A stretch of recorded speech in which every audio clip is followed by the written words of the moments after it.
In the last 30 years, I've practiced criminal law as a criminal defense lawyer, a prosecutor at the local, state, and federal level in 4 different jurisdictions, and a trial judge in the Navy JAG Corps.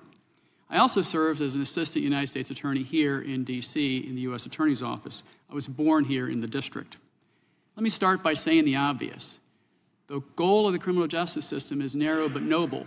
It's to help solve crime. It's to enforce the criminal laws on the books in a fair, constitutional, and predictable manner. It's not designed to fix society's ills. We have a murder problem in this city. If D.C. was a state, it would have the highest homicide rate per 100,000 residents of all states.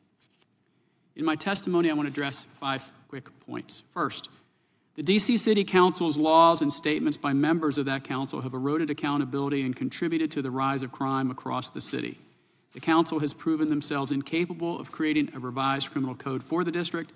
Their goal was to shrink the system, not hold criminals accountable. They had a decarceration agenda from the start.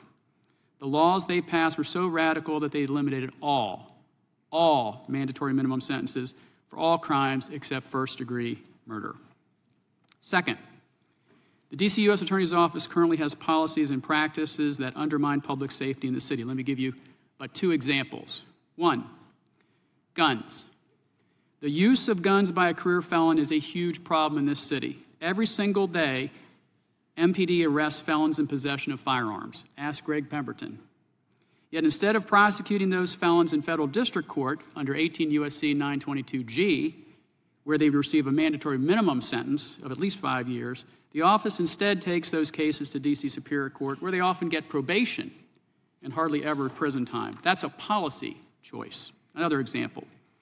The office has a 67% declination rate, as the chairman mentioned.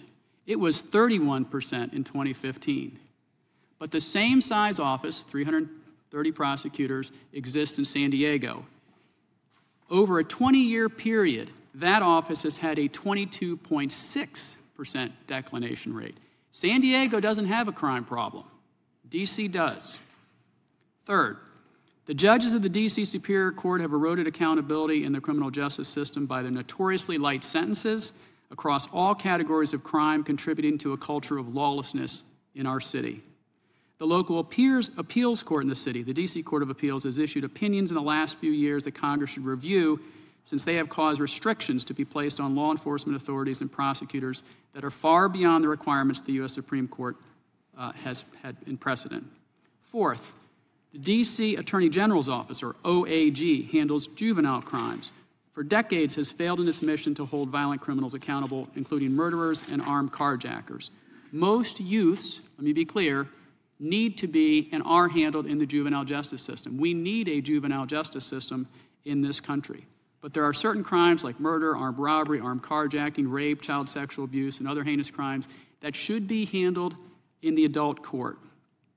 Congress should strip the OAG from prosecuting all crimes and give that to the D.C. U.S. Attorney's Office.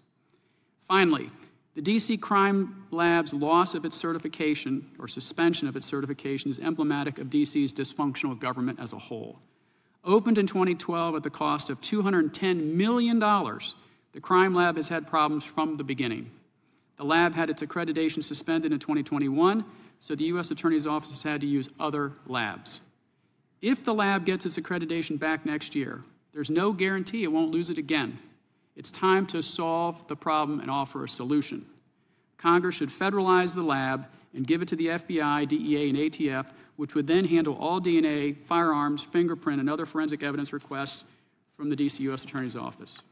In conclusion, the crime problem here is a man-made problem. Criminal justice reform is not rocket science.